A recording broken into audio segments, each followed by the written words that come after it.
Bonjour à tous et bienvenue dans votre émission Pourquoi Padré ? Aujourd'hui, nous avons reçu une question d'Agnès qui nous demande « Est-ce que c'est juste de prier pour les examens ?» Réponse « Oui, mais pas n'importe comment ». Et c'est ce que nous allons essayer de voir ensemble, Agnès, parce que cette prière pour les examens, évidemment qu'elle est légitime. Le Seigneur s'intéresse à ce qui fait notre vie. Et nous pouvons toujours lui confier ce qui nous préoccupe. Et j'imagine que les examens vous préoccupent en particulier. Et donc, rien de ce qui, dans notre vie, est important ne l'est pas pour le Seigneur. On peut toujours lui présenter, on peut toujours lui confier, et le Seigneur l'accueillera avec grand plaisir.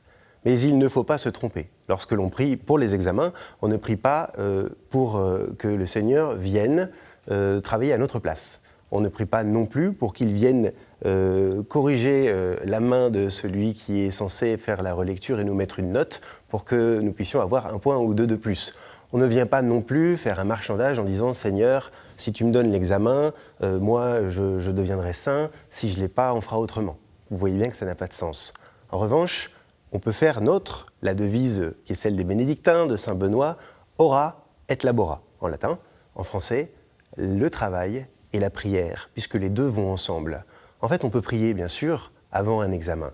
Soit c'est longtemps avant, et dans ces cas-là, on prie d'abord l'Esprit Saint pour qu'il nous éclaire, qu'il nous donne la force, le courage, la persévérance pour travailler, qu'il éclaire notre intelligence, qu'il nous envoie le don de sagesse aussi pour que nous puissions comprendre ce qu'il faut retenir, de ce qui n'est pas nécessaire de retenir. On peut demander effectivement au Seigneur de nous aider pendant la révision. On peut même prier juste avant un examen.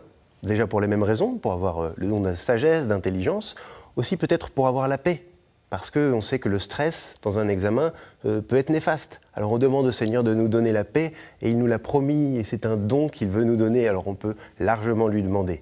Et vous voyez qu'en demandant toutes ces choses-là, en demandant ces petites choses, on n'est pas en train d'essayer d'influer sur un jugement qui deviendrait ensuite injuste, parce que le Seigneur favoriserait ceux qui ont prié et défavoriserait ceux qui n'ont pas prié. On vient demander au Seigneur que ta volonté se fasse et qu'elle se fasse en moi de la plus belle des manières. Alors effectivement, on peut toujours, vous voyez, prier pour les examens.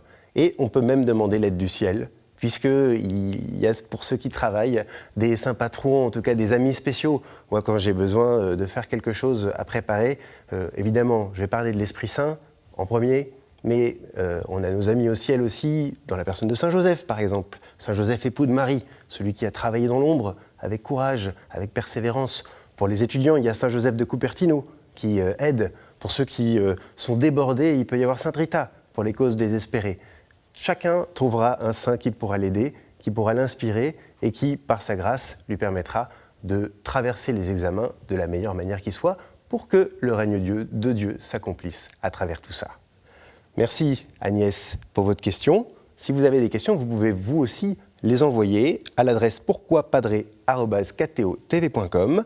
Vous pouvez aussi nous rejoindre sur les réseaux avec le hashtag pourquoipadré et puis vous retrouvez chacune de nos vidéos sur le site kto-tv.com.